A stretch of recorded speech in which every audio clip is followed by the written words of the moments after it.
hendaklah mengatakan kepada diri sendiri, tidak akan mengenaiku, tidak akan menimpa kepadaku, tidak akan datang kepadaku, baik manfaat, baik mudarat, sihat, sakit, kaya, miskin, tidak akan datang kepadaku kecuali apa yang telah ditetapkan oleh Allah untukku. Nah, ini i'tikad dalam hati. I'tikad yang wajib kita pegang, i'tikad yang wajib kita yakini seyakin-yakinnya bahwa tidak akan datang kepadaku kecuali yang telah ditetapkan Allah untukku. Allah adalah Tuhanku. Allah adalah zat yang mencukupi. Allah adalah sebaik-baik zat yang kupasrahi. Karena Allah itu maha bijaksana, yang tidak ada kesudahan kebijaksanaannya. Allah itu maha kuasa, yang tidak terbatas kekuasaannya. Allah itu zat yang maha pengasih, tidak terbatas balas kasihnya. Nah, sudah selayaknya bila kita berserah diri hanya kepada zat yang mempunyai sifat-sifat seperti ini. Karena itu, pasrahkanlah kepadanya. Artinya kita pasrahkan kepada Allah ini adalah hal-hal yang menyangkut masalah duniawi. Yang kita pasrahkan kepada Allah itu adalah hal-hal yang menyangkut duniawi. Urusan rezeki, urusan keadaan hidup. Nah, itu yang kita pasrahkan kepada Allah. Karena itu yang dijamin sudah oleh Allah. Nah, kalau perkara akhirat, perkara ibadah, itu yang dituntut Allah. Itu yang dibebankan Allah kepada kita. Urusan akhirat kita kada boleh pasrah.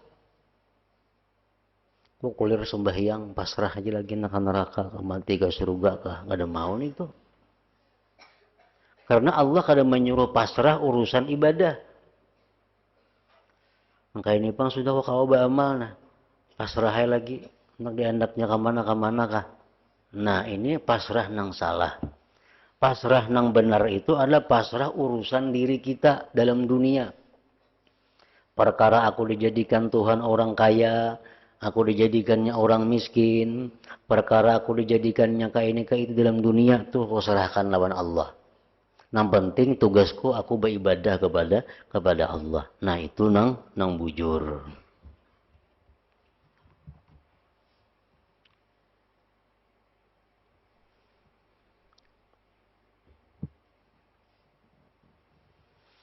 Begitu pula engkau harus memantapkan hati engkau bahwa apa yang diputuskan Allah adalah perkara yang lebih sesuai dan lebih bagus.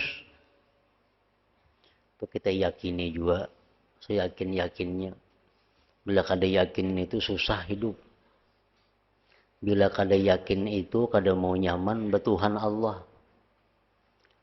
Nah, yakini seyakin-yakinnya bahwa apa yang diberikan Allah untukku itu sudah yang terbaik untukku. Itu yang sudah terbaik untukku.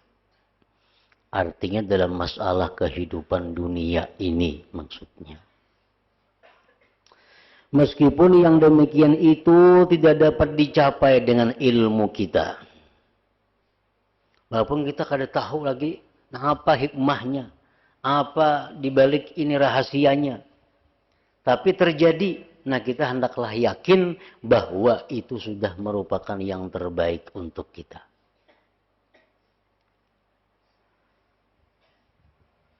Meskipun yang demikian itu tidak dapat dicapai dengan ilmu kita, bagaimana cara dan rahasianya? Ucapkanlah pada diri sendiri, apa yang ditetapkan Allah itu pasti terwujud. Mau kada mau. Maka tidak ada faedahnya bila engkau membenci atau pilih-pilih mengenai apa yang dibuat Allah. Tidak ada jalan untuk membenci apa yang diputuskan oleh Allah Subhanahu wa ta'ala. Tidakkah engkau pernah berikrar raditu billahi rabba? Seringkali kita ucapkan raditu billahi rabba. Artinya aku ridha dengan Allah sebagai Tuhan. Setuju Allah itu Tuhan. Lantas bagaimana tindakanmu mencucukkan tidak ridha kepada qada dan takdir Allah? Padahal qada takdir itu termasuk sifat ketuhanan Allah dan menjadi hak ketuhanan Allah. Karena itu engkau wajib ridha. Demikian pula kalau engkau mengalami musibah dan menghadapi perkara yang tidak engkau sukai,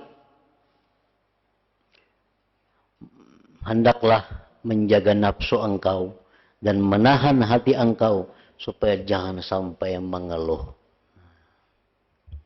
Jangan sampai mengeluh.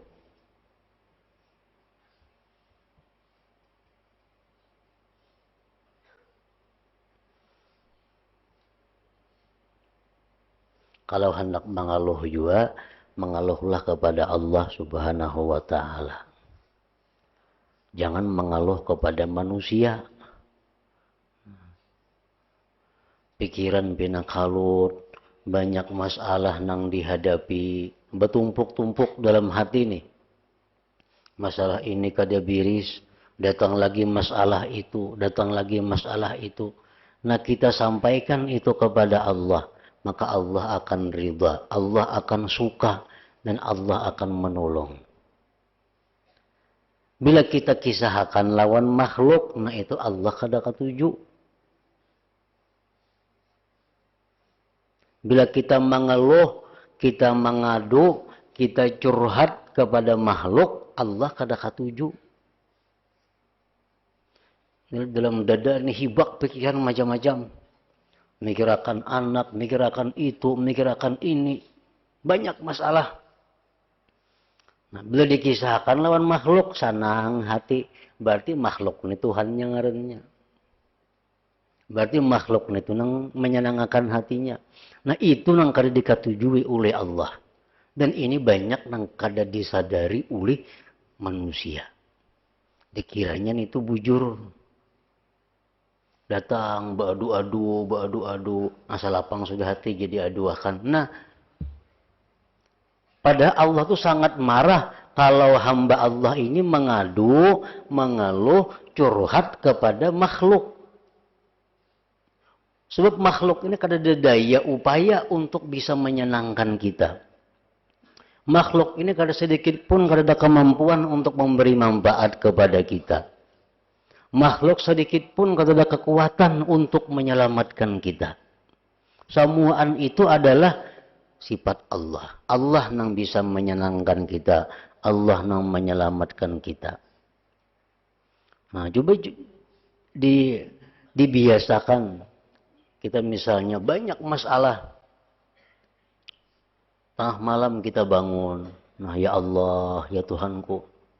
Hamba menghadapi masalah ini. Masalah ini. Ya Allah, berilah hamba jalan keluar.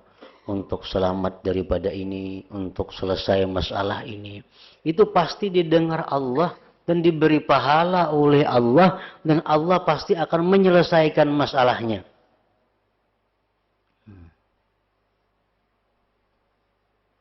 Jadi istilah-istilah nang orang wahini, istilah curhat itu istilah orang nang non-Islam. Itu hati-hati benar itu. Istilah curhat itu istilah orang yang bukan Islam. Kita boleh kepada manusia untuk bertakun hukum. Ini apa hukumnya? Ini apakah ini boleh kada? Halal kada? Itu disuruh kepada manusia. Fas'alu ahla dzikir. Dalam Quran disebutkan bertakunlah kepada orang-orang yang punya ilmu. In kuntum la ta'lamun, jika kamu tidak tahu. Nah, kalau dalam hati kita ragu-ragu, ini hukumnya apa ini kada tahu nah. Nang ini pang kada tahu juga, ini pang kada tahu juga. Nah, itu disuruh kita datang kepada orang nang tahu betakun. Tapi kalau hati kita ini galau menghadapi masalah-masalah, nah ini Allah tempatnya kita mengeluh. Kepada Allah tempatnya kita mengadu. Kepada Allah kita mencurahkan isi hati kita. Allah suka. Daripada sukanya Allah tuh kita diberinya pahala. Dan apa yang kita masalahkan diselesaikan oleh Allah.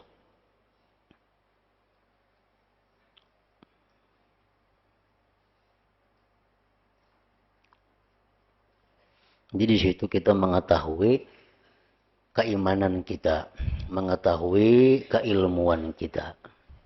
Bila kita masih belum puas lawan Allah, berarti iman kita perlu ditingkatkan. Bila kita masih belum puas lawan Allah, berarti iman kita ngarinya kurang, iman kita lemah.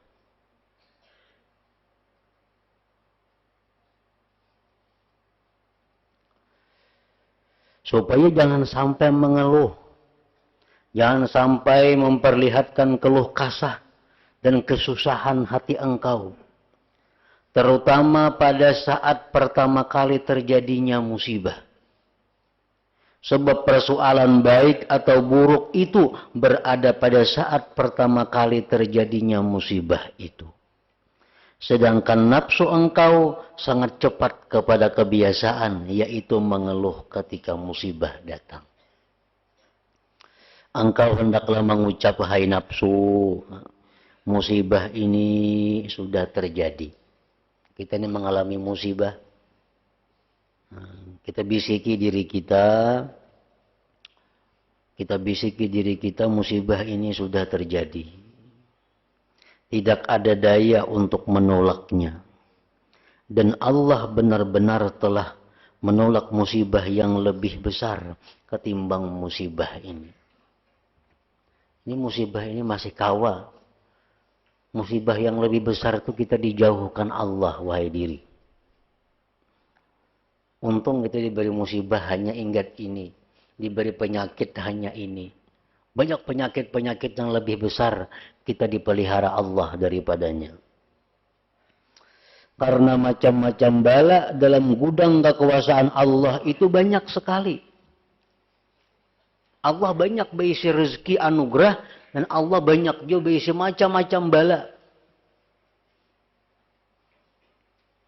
Dan ketahuilah bala ini akan hilang, tidak kekal. Musibah ini bagaikan mendung yang bakal terpisah. Karena itu wahai diri tahankanlah, hai nafsu sebentar saja, niscaya engkau menemukan kegembiraan dan ganjaran yang besar sesudah engkau tidak mampu menolak bala yang turun. Mengeluh itu tidak ada gunanya. Beradu-adu itu kada ada gunanya. Dan sebenarnya jika hati puas serta sabar, maka tidak ada musibah. Maka sebaiknya engkau selalu istirja, mengucap innalillah wa inna ilaihi raji'un.